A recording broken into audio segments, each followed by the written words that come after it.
Qual que é a nossa tristeza?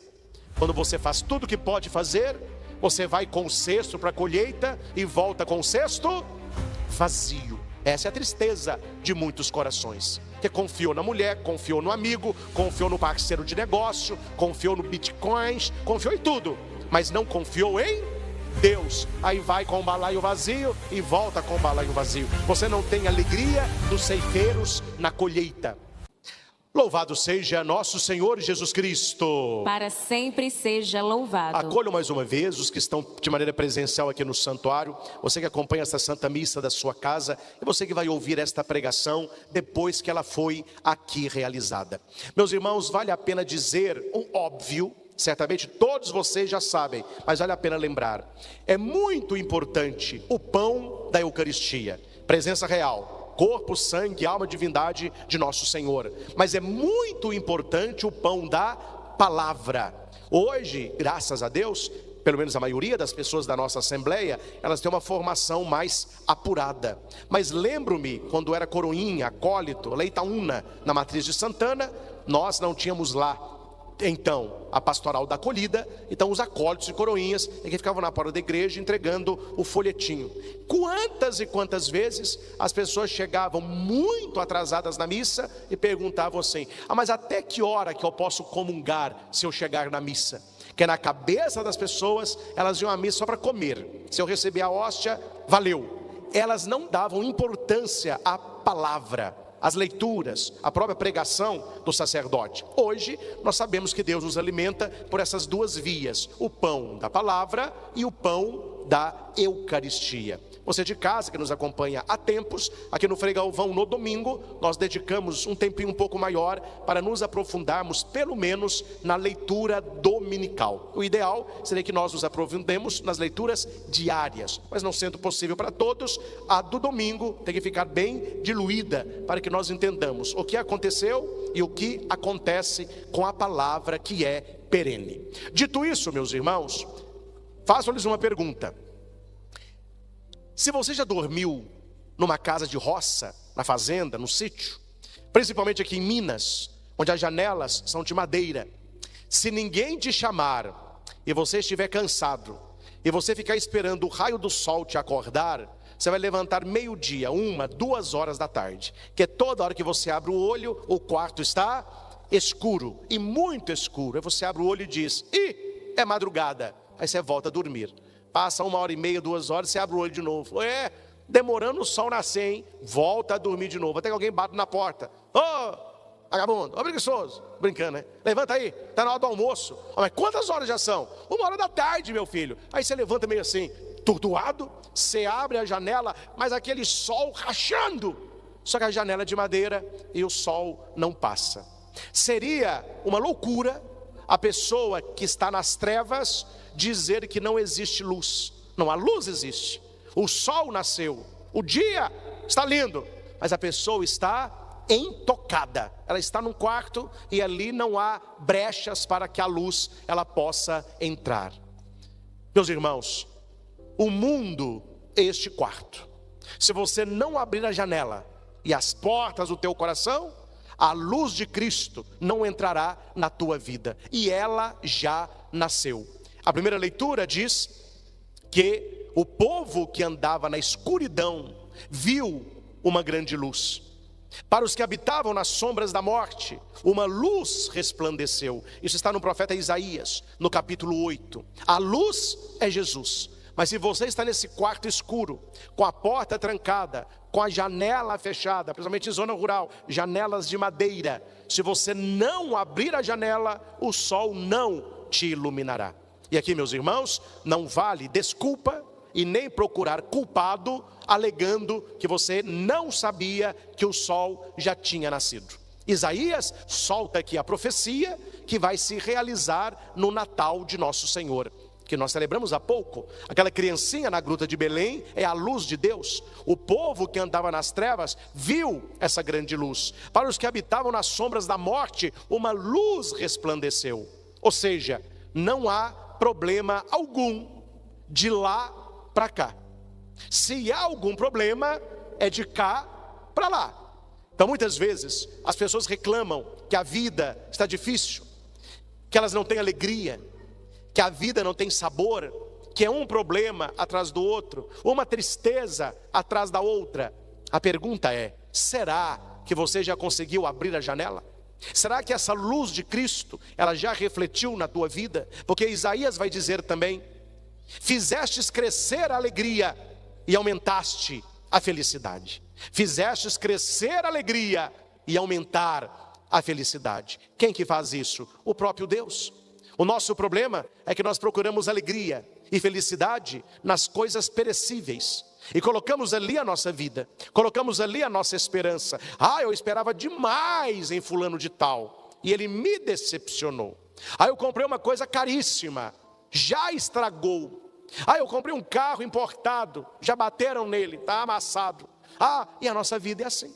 E as pessoas vão ficando tristes, infelizes, abatidas, sombrias, porque elas colocam a felicidade e a alegria em coisas que passam.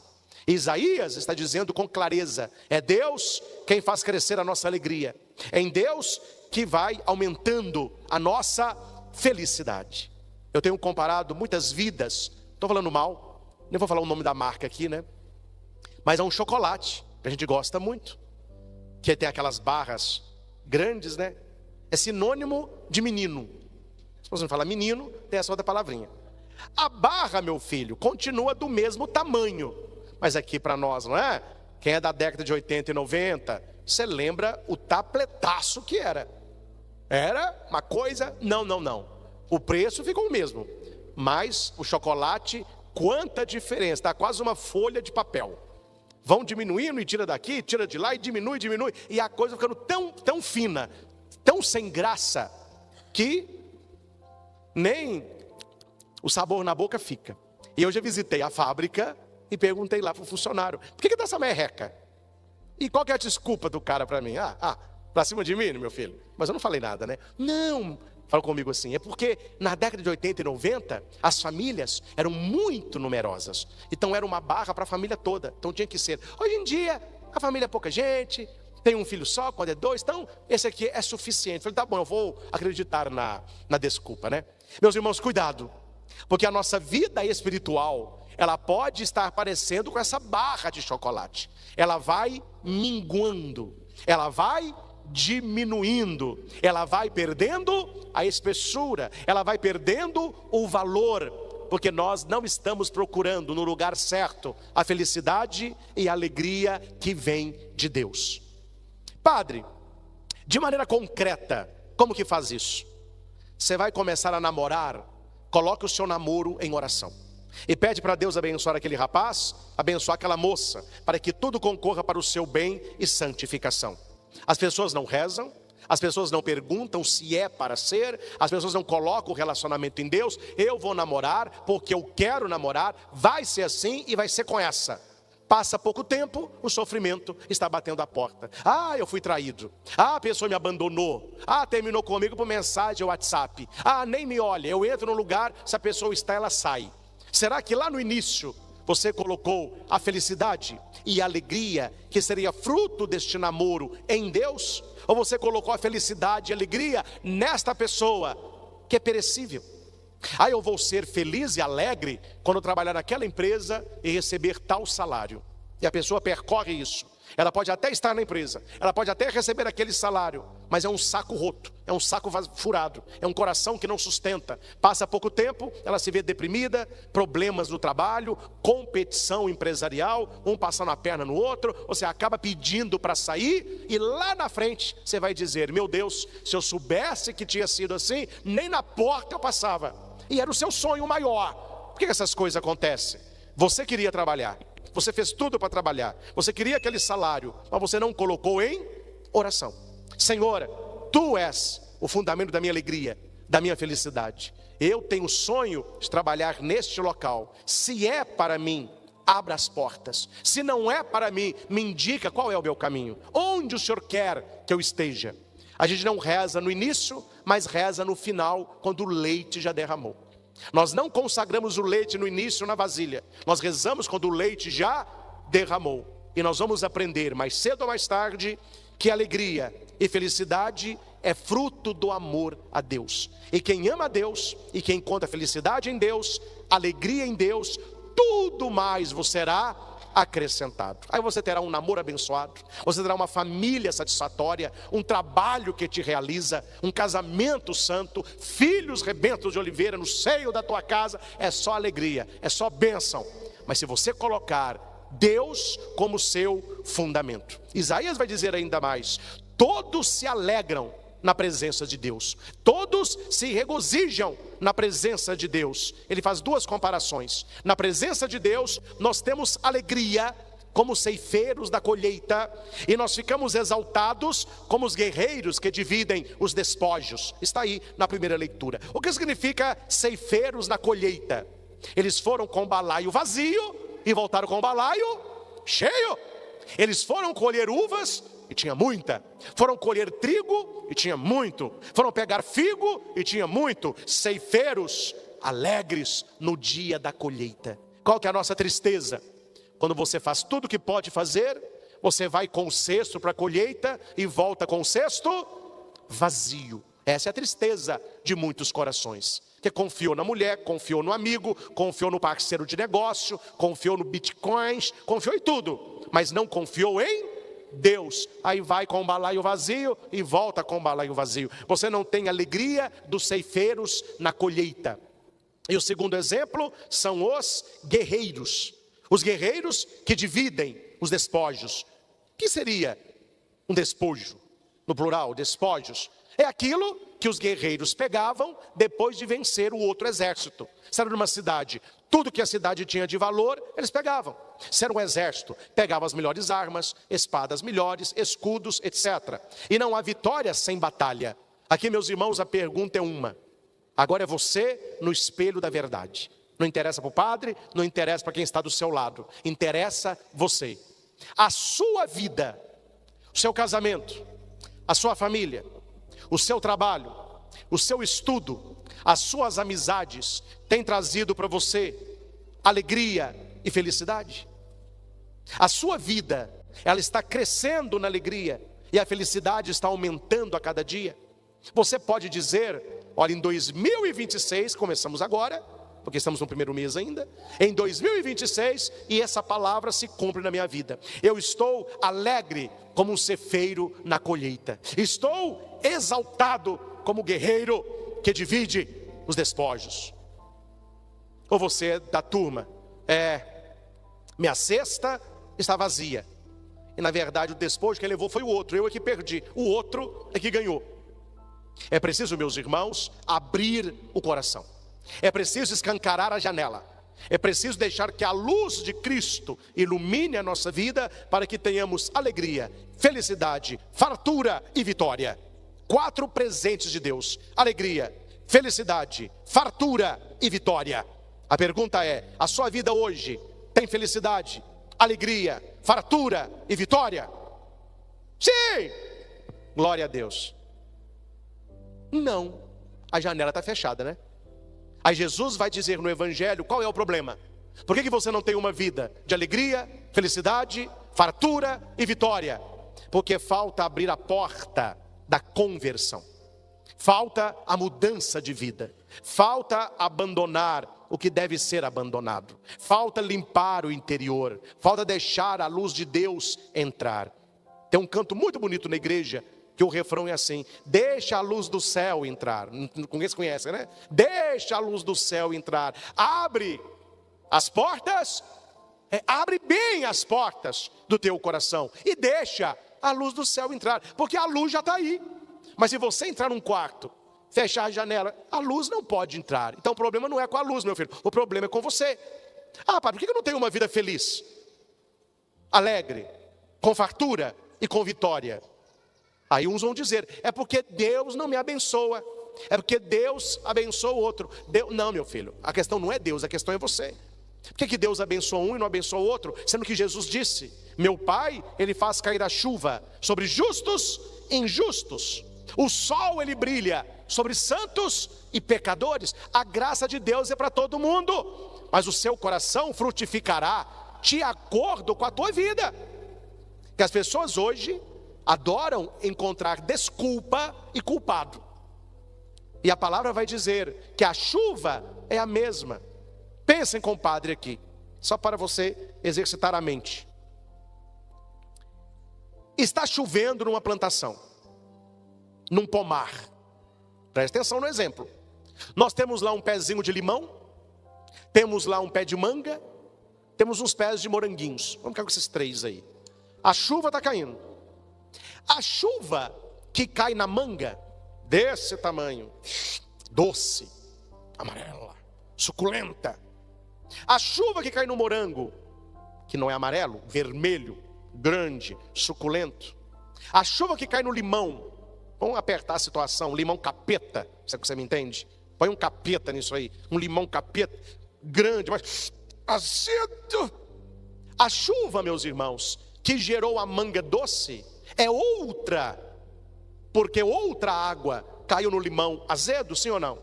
Não, a chuva é a mesma, mas cada árvore dá fruto de acordo com a sua espécie.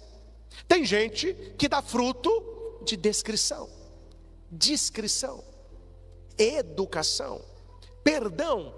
Outras pessoas dão fruto de fofoca, de maldade, de cinismo. A graça de Deus é a mesma, mas cada um vai responder à própria vida de acordo com as suas opções. A graça de Deus cai na sua vida igual cai na minha, igual caiu na vida dos santos. Aquele que é uma bela mangueira vai dar frutos doces. E olha, porque o pé de manga ele é extremamente exagerado, né? Olha um pé de manga, quantas mangas ele concede na estação. Quem tem pé de manga em casa está rezando para alguém ir lá chupar. Ninguém dá conta de consumir o que é abundância. Eu gosto muito de um ditado de um poeta, que eu não me lembro o nome agora, mas é brasileiro, que ele vai dizer que toda fruta é um sorriso e que a melancia é uma gargalhada, né? Quer dizer, é abundância, é grande. Aí está lá o limão, capeta. Porque tem gente que é um limão, se não é um limão capeta, é usado pelo capeta, né? Para tirar o sossego dos outros. Aí a pessoa dá um limão. E ela começa a culpar a vida, começa a culpar as pessoas, começa a culpar o solo, começa a culpar a chuva. Ah, mas eu sou assim, é por causa são os vítimas da sua família, os vítimas da sociedade, os vítimas dentro da igreja, todo mundo vítima, ninguém está produzindo nada. A culpa é da luz, é da chuva? Não, a chuva da mangueira é a chuva do morango, é a chuva do limão.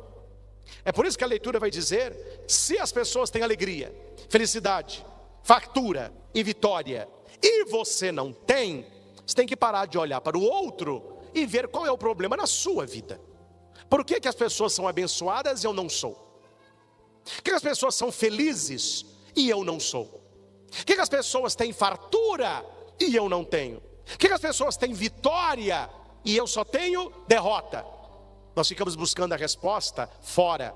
E Jesus no Evangelho vai dizer, convertei-vos, porque o reino dos céus está próximo de vós. Aqui é o segredo. Sem conversão não há libertação. Vamos repetir isso? Sem conversão não há libertação. Vocês já sabem, né, com certeza a maioria já sabe, que eu terminei no ano passado o meu curso de exorcista da igreja. E lá, entre tudo que nós aprendemos em aulas exaustivas, difícil, os professores disseram, a pessoa ela quer libertação, mas ela precisa de conversão. Que as pessoas vão chegar perto de você falando, eu tenho um mal na minha vida, tem um demônio na minha vida, tem um capeta lá dentro de casa. Eu vim aqui, eu fiquei sabendo que você é padre exorcista, coloca a mão na minha cabeça e me livra disso. É assim que as pessoas querem, porque elas não querem conversão. Elas querem se livrar do mal e continuar na vida de pecado de sempre. Primeira coisa que você leva uma pessoa que nos procura com qualquer mal na vida. Primeira coisa, as pessoas não entendem isso, mas é assim que a igreja forma os padres exorcistas. Não faça oração alguma de libertação para a pessoa. Você vai escutá-la, você vai acolhê-la, você vai abençoá-la e só, nada mais do que isso. E você vai passar para ela uma receita. Assim como você vai no médico e você quer uma cura física e o médico te passa uma receita, o padre vai passar uma receita para a pessoa. E qual é a receita? Posso falar em público, não há segredo algum. Eu vou colocar a pessoa no estado de graça. Ela precisa entrar neste movimento que se chama conversão. Então eu vou dizer: minha filha, você veio me procurar, você está tendo ataque satânico, está tendo crise, está quebrando tudo. Então vamos primeiro equilibrar o seu espiritual.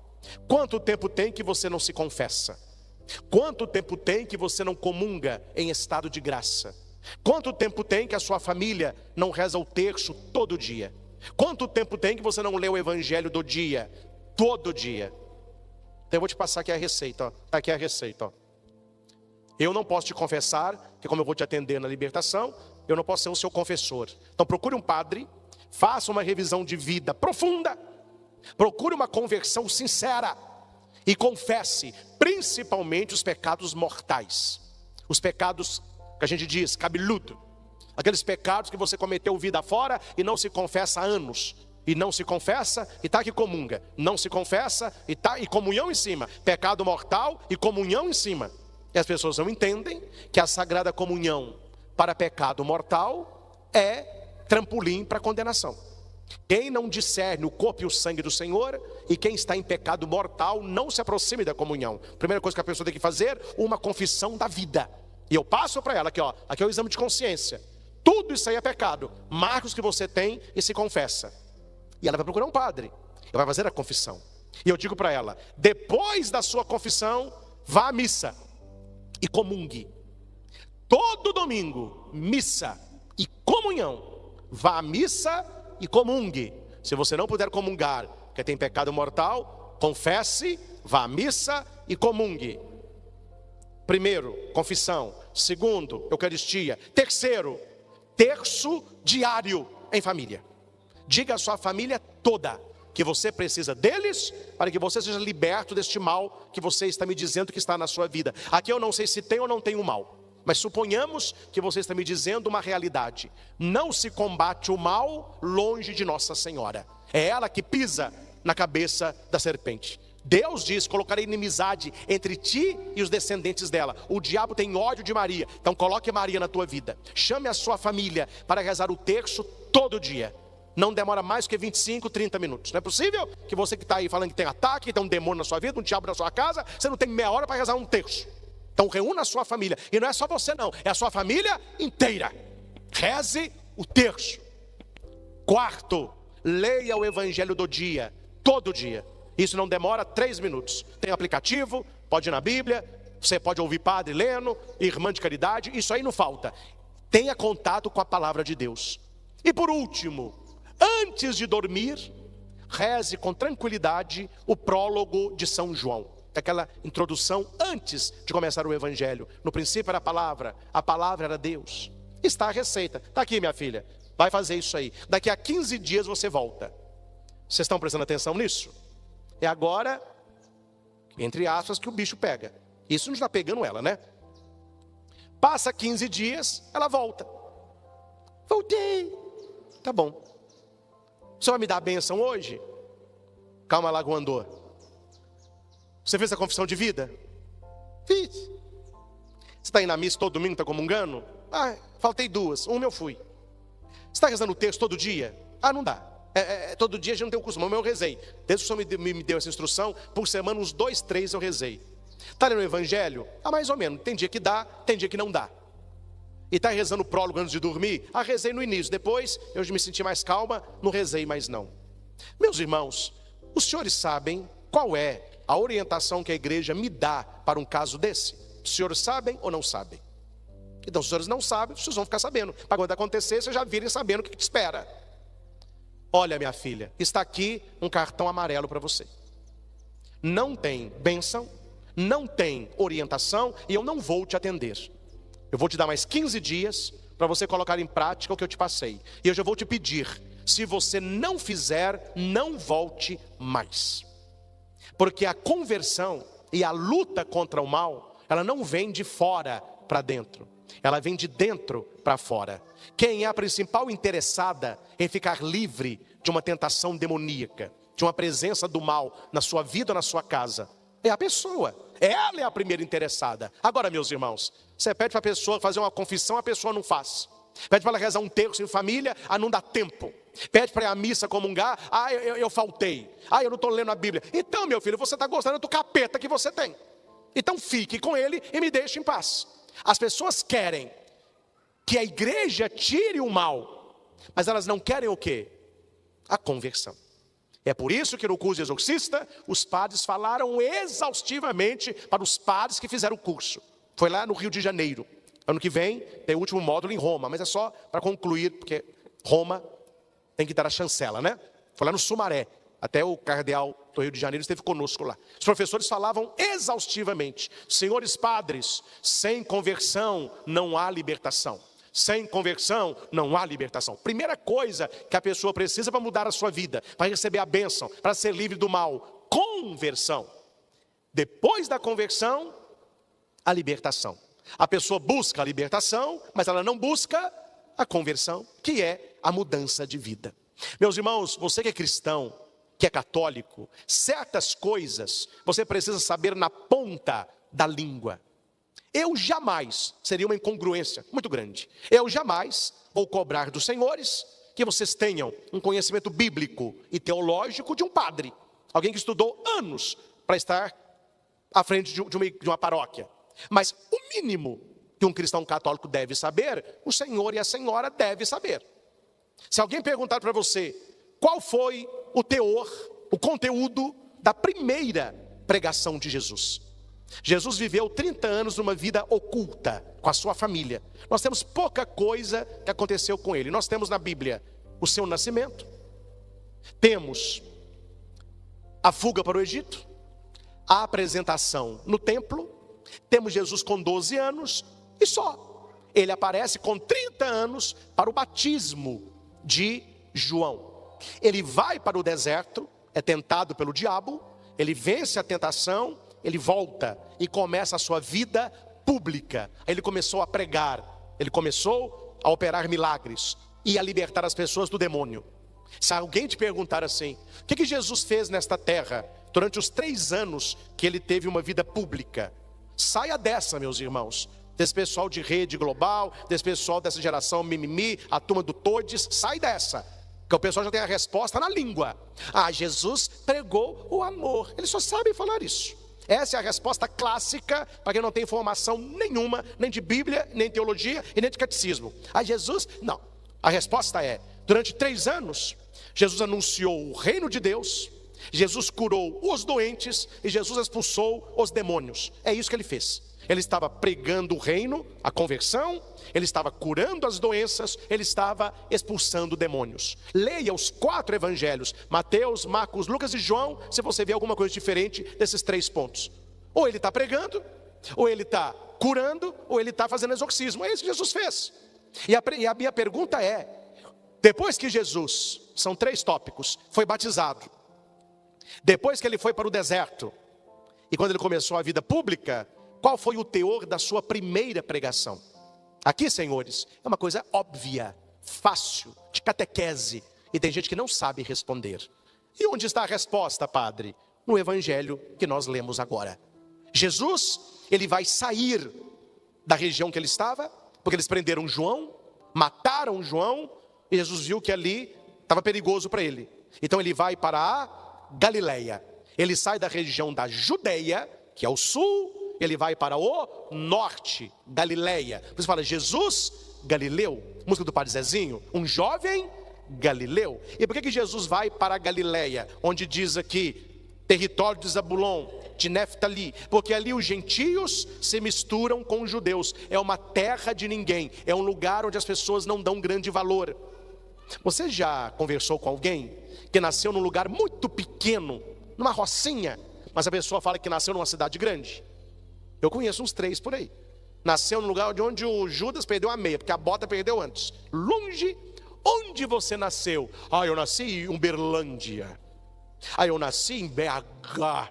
É cidade grande. Mas quando você vai ver onde que ele nasceu, meu filho, é num lugar que ninguém sabe. Então ele pega um lugar maior. Só para você entender. Na época de Jesus, você queria ser alguém. Onde que você nasceu? Na Judeia. Ninguém queria a Galileia. E Jesus, ele larga a Judeia e ele vai para a Galileia. Lá ele começa o seu ministério. É por isso que Mateus, inteligente, ele conhecia o livro de Isaías, então ele vai dizer, Jesus foi para aquela região, não foi à toa. Ele poderia ter começado a sua pregação em Jerusalém, mas por que ele vai para a Galileia? Porque Isaías já tinha dito, o povo que vivia nas trevas viu uma luz, para os que viviam na região da morte, uma luz brilhou. Ele foi para a terra de Zabulon, de Naftali, ou seja, Jesus é essa luz que Isaías profetiza no seu livro.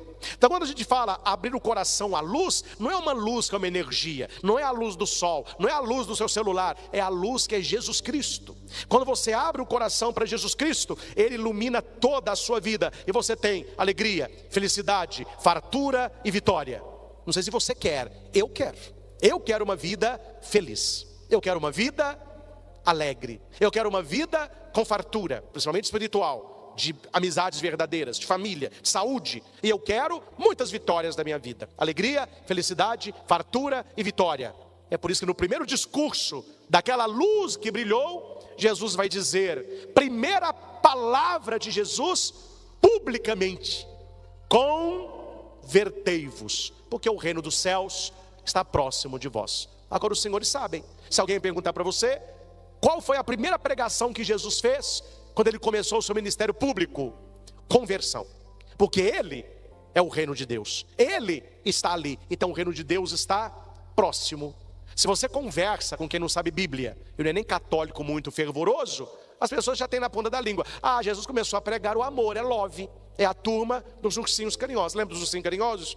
Sai com esse negócio do, né? Eles acham que Jesus é a turma dos ursinhos carinhosos. Mas meu filho, a primeira pregação de Jesus foi exigente. Ele não falou de amor, ele não falou de aceitação, ele não falou de abraço, ele não falou de carinho, não falou de nada disso. Primeira pregação de Jesus, convertei-vos, porque o reino dos céus está próximo. E aqui é uma pergunta para quem lê Bíblia. Qual foi a última pessoa antes de Cristo que pregou a conversão? Exatamente, João Batista. Ele ficava no Rio Jordão batizando, ele dizendo, convertei-vos, porque o reino dos céus está próximo. O machado já está na raiz, e aquele que não se converter será cortado. Aí vem Jesus com o mesmo discurso, convertei-vos. Meus irmãos, se não fosse importante, Jesus teria começado a sua vida pública com outro discurso. Jesus poderia começar a sua vida pública, amai-vos uns aos outros, ou aquele que ama haverá de perdoar, perdão. Ou, não, ele tinha inúmeros temas. Ele começa com o tema da conversão. A pergunta é, meus irmãos, nós estamos neste movimento da conversão? Nós que viemos à missa, que recebemos a Eucaristia, que recebemos a bênção, que lemos a palavra, que rezamos o Santo Terço, que olhamos para os santos da igreja, nós estamos procurando uma conversão diária. Eu já disse aqui outras vezes, vou apenas tocar no tópico que para o mundo protestante ou evangélico, a conversão ela se dá num espaço de tempo restrito, onde as pessoas dizem, eu me converti. Para o cristão católico não se diz assim. Nós dizemos, eu estou em processo de conversão. Eu não me converti, eu estou me convertendo a cada dia. Tanto é que você não se confessa uma vez só.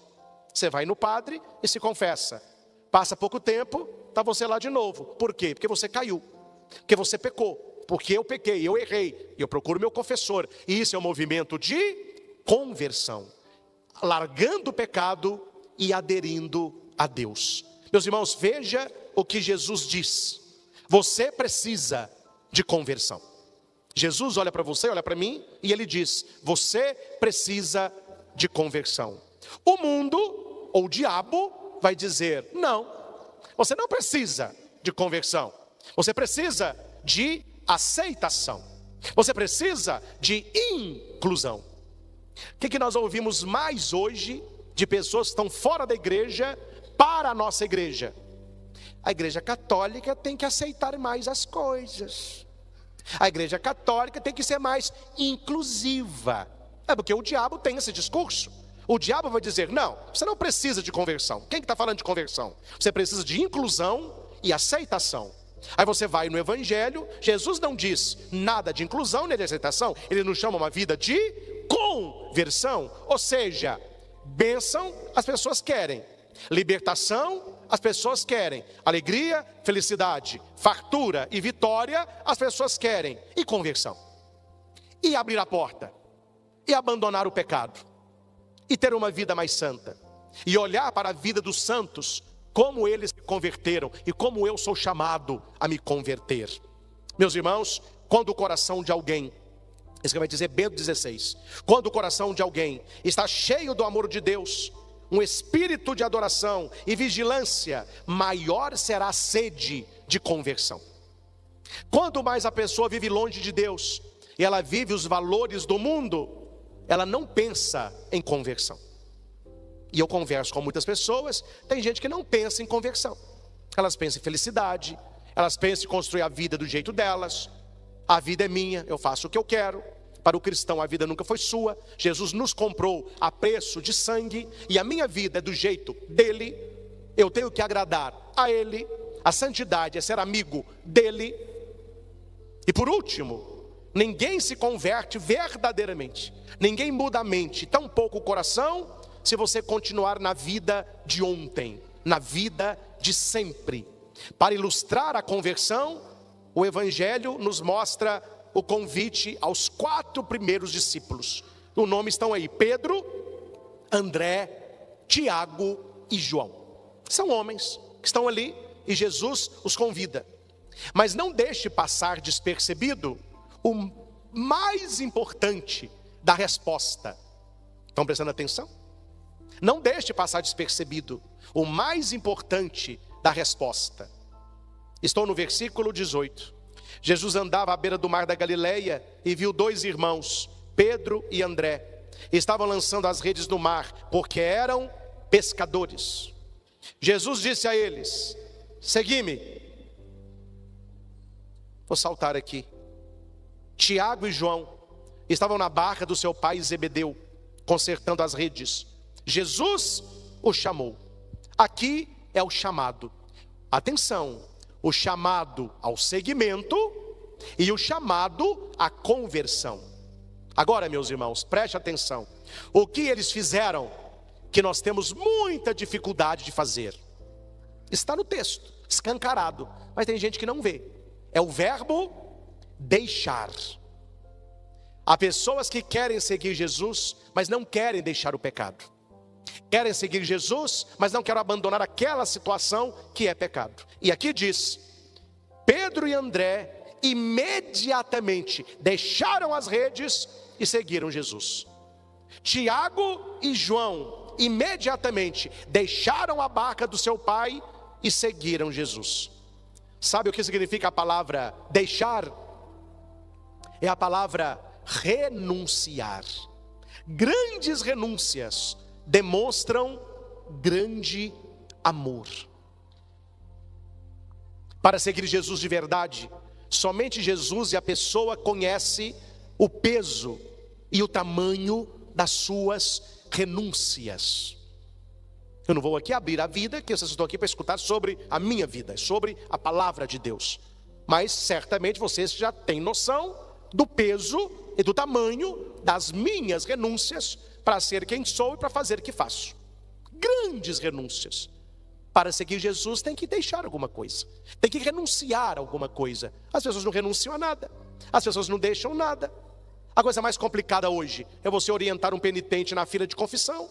Ele quer absolvição, mas ele não quer mudar de vida. Ele quer que você abençoe até pecado. É o fim da picada, né, gente? É o fim da picada. Pessoas procurando o padre para abençoar pecado, não querem conversão. E é preciso deixar, é preciso renunciar, é preciso abrir mão. E eu quero finalizar esta nossa reflexão dando para você um conselho que eu faço e funciona. E se você fizer, vai funcionar. O nosso problema é que nós procuramos somente coisas grandes. Eu tenho que fazer uma grande renúncia. Na quaresma, eu não vou comer doce nenhum. E onde estão as pequenas renúncias diárias de Santa Teresinha, que ela nos ensina na história de uma alma? Pequenas renúncias todo dia. Vou te dar um exemplo simples que a gente pode fazer. Nós estamos no almoço. Aí você almoçou, eles servem uns docinhos. Se olha para aquele docinho e diz assim: não estou fazendo dieta, posso comer, mas hoje eu vou renunciar. Vou fazer esse sacrifício pequenininho. Eu vou renunciar a esse bolinho para a minha conversão e para que eu domine o que entra na minha boca. Porque Tiago 3 vai dizer: se alguém não domina a própria língua, não dominará o próprio corpo. E você vai fazendo pequenas renúncias. E a cada renúncia você vai ficando. Entrou um rapaz para a academia, adolescente. O instrutor falou: vamos fazer bíceps. Eu quero fazer bíceps, quero ser marumbado. Então tá bom. Qual peso você quer começar? Esse aqui, ó, 14. O instrutor: quanto? 14, de cada lado. Pode pegar. Nem levantar o peso do chão, acabou, conseguiu. Vamos diminuir isso aí, meu filho. Então eu vou pegar o de 12. Vai lá. Nossa, é pesado demais. Estou te falando. Deixa eu pegar um de 10. Não foi. Pode pegar metade disso aí. Levantou o de 5, mas ó, não vai. Vai pro de 3, meu filho. 2 vai. 2 vai, é o seu peso. Ah, nem. Mas o meu sonho é pegar 14. Não, meu filho, você vai pegar 14. Mas para você chegar em grandes pesos, você tem que começar com pequenos pesos. Vai levantando de 2, vai comendo, vai dormindo, vai se alimentando bem. A hora que você vê, o de 2 fica mais leve. Aí você pega o de 3. Ah, o peso fica mais leve? As pessoas dizem na academia: a esse peso aqui ficou leve. Não, o peso ficou leve. Você ficou mais forte. E quando você assustar, você já está levantando de grandes renúncias. Começam com pequenos pesos. É pequenininho. É um docinho hoje. Você tem uma fofoca para contar. Isso eu não vou falar hoje. Vou mortificar minha língua. Não vou falar. Para minha santificação. Ficou calado. Você podia fazer algo que não deve. Não. Vou me renunciar a isso. A hora que você vê, você começa a ter autocontrole espiritual. E você começa a experimentar 4 coisas na vida: alegria, felicidade, fartura e vitória. Quando você começa a renunciar às coisas por causa de Jesus, essas 4 situações acontecem na sua vida. Meus irmãos, cuidado. Não adianta mentir, nem para Deus e nem para você mesmo. Lá dentro de nós, dependendo da vida que você leva, lá dentro, lá no fundo, se você prestar atenção, a sua vida diz para você assim: não é isso, tem algo errado aí. Por isso que você está uma pessoa vazia, triste, problemática. Pessoas que ficam tentando se afirmar o tempo todo, agressividade, não sei o quê. É lá dentro a questão. O povo que estava nas trevas viu uma luz. Para aquele povo que estava na sombra da morte, uma luz brilhou. Deixa a luz de Jesus entrar na sua vida. Convertei-vos, porque o reino dos céus está próximo de vós. E nós teremos alegria, felicidade, fartura e vitória. É a primeira pregação de Jesus na sua vida pública. Abandonar o pecado e ter uma vida cada vez mais próxima ao Deus da vida. Sede santos, porque o vosso Pai do céu é santo. Santos ou nada. Ao Senhor Jesus, toda honra, glória e louvor. Louvado seja nosso Senhor Jesus Cristo, para sempre seja louvado.